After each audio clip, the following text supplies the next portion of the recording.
നമസ്കാരം. അക്ഷരാർത്ഥത്തിൻ്റെ അതീവ പ്രസക്തമായ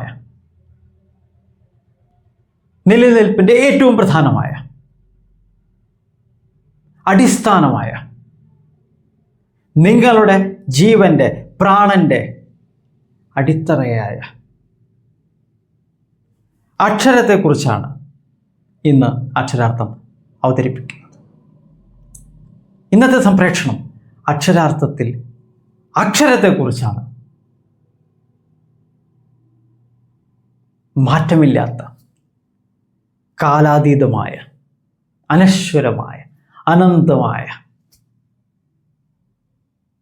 അക്ഷരമായ, അദ്വൈതമായ, ഓംകാരമായ, നാദബ്രഹ്മമായ, ഏകമായ അക്ഷരത്തെക്കുറിച്ചാണ് ഇന്ന് അക്ഷരാർത്ഥത്തിൽ നിങ്ങളോട് പറയപ്പെടുന്നത്. അക്ഷരം എന്ന് പറയുന്നത് പ്രപഞ്ചത്തിൻ്റെ തന്നെ അടിസ്ഥാനമാണ്. അക്ഷരം അദ്വൈതമാണ്, ഓംകാരമാണ്, നാദബ്രഹ്മമാണ്. അപ്പോൾ അക്ഷരത്തെ അറിയാതെ ഒരു മനുഷ്യൻ ജീവിക്കുക എന്ന് പറഞ്ഞാൽ അവൻ വിഡ്ഢികളുടെ ലോകത്ത് ജീവിക്കുന്നു എന്നാണ്. അപ്പോൾ അത് നമ്മൾ വളരെയധികം മനസ്സിലാക്കിയിരിക്കേണ്ട ഒരു തത്വമാണ്. അക്ഷരം എന്ന് പറഞ്ഞിട്ട് ആളുകൾ മനസ്സിലാക്കിയിട്ടുള്ളത് ലിപിയെയാണ്. ലിപി അക്ഷരമല്ല. അക്ഷരം എന്ന് പറഞ്ഞാൽ ആ ക്ഷരം, ക്ഷരമല്ലാത്തത് എന്തോ ഇത് അക്ഷര. ക്ഷരമല്ലാത്തത്, നശിക്കാത്തതാണ് അക്ഷരം എന്ന് പറയുന്നത്.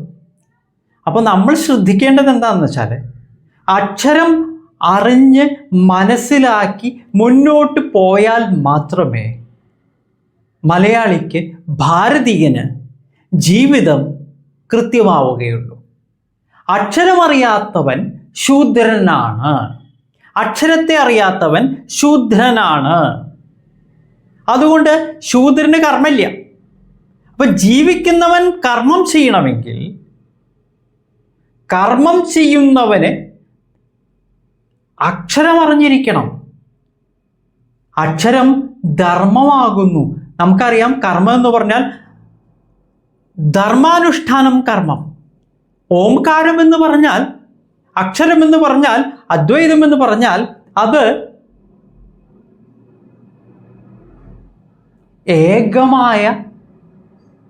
ഏകമായ നിലനിൽപ്പിൻ്റെ, പ്രപഞ്ചത്തിൻ്റെ അടിസ്ഥാനമാണ്.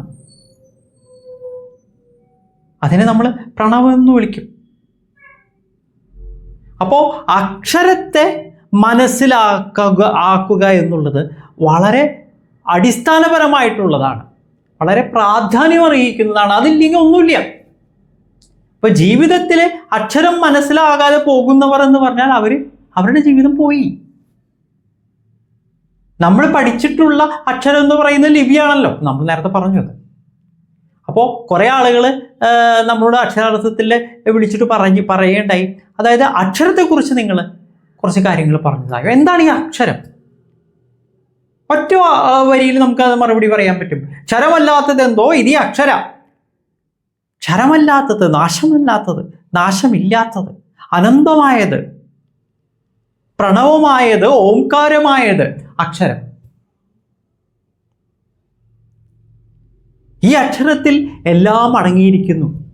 പ്രപഞ്ചം മുഴുവൻ അടങ്ങിയിരിക്കുന്നത് ഈ അക്ഷരത്തിലാണ്, നാദബ്രഹ്മത്തിലാണ്. നാദബ്രഹ്മം എന്ന് പറഞ്ഞാൽ അക്ഷരം തന്നെയാണ്.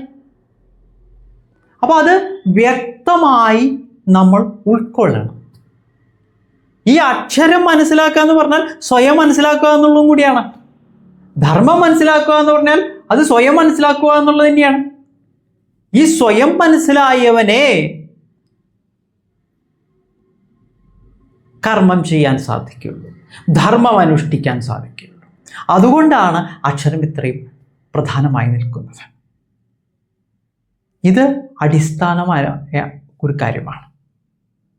ഈശ്വരൻ എന്ന് പറയുന്നത് ഇതേ അക്ഷരത്തെ തന്നെയാണ് പറയുന്നത്. ഈശ്വരൻ എന്ന് പറയുന്നതിന് അക്ഷരത്തിന് പകരം ഉപയോഗിക്കുന്ന ഒരു പദമാണ്.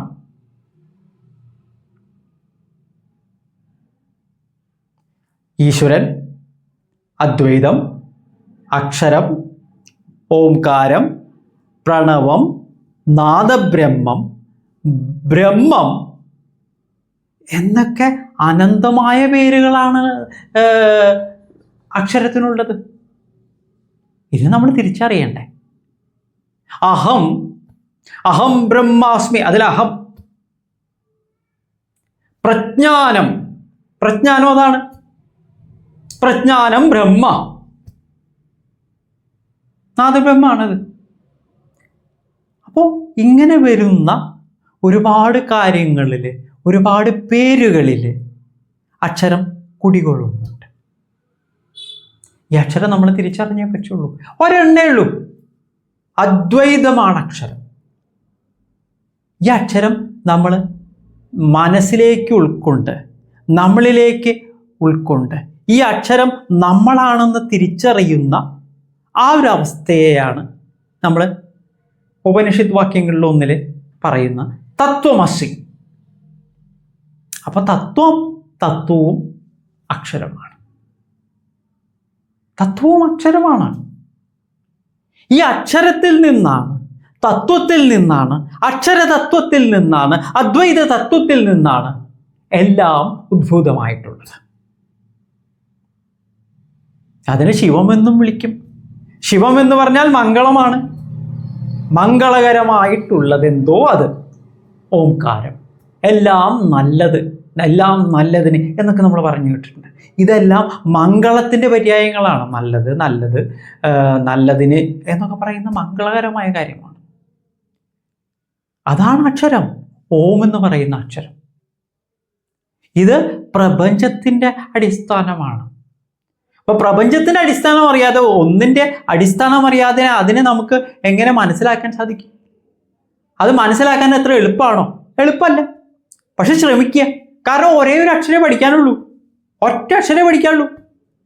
അന്ന് 5000 അക്ഷരം സ്വായത്തമാക്കാൻ ശ്രമിച്ചു കഴിഞ്ഞാൽ നടക്കുമോ? നമുക്ക് പറയാൻ പറ്റില്ല. ഒരാളുടെ തലത്തിനനുസരിച്ചിട്ട് അയാൾക്കത് മനസ്സിലാക്കാം, ചിലപ്പോൾ ഉൾക്കൊള്ളാൻ പറ്റിയെന്ന് വരും. അങ്ങനെയാണെങ്കിൽ അത് രണ്ടും ഒന്നാന്ന് മനസ്സിലാവുമ്പോൾ അത് വിലയം പ്രാപിച്ചു.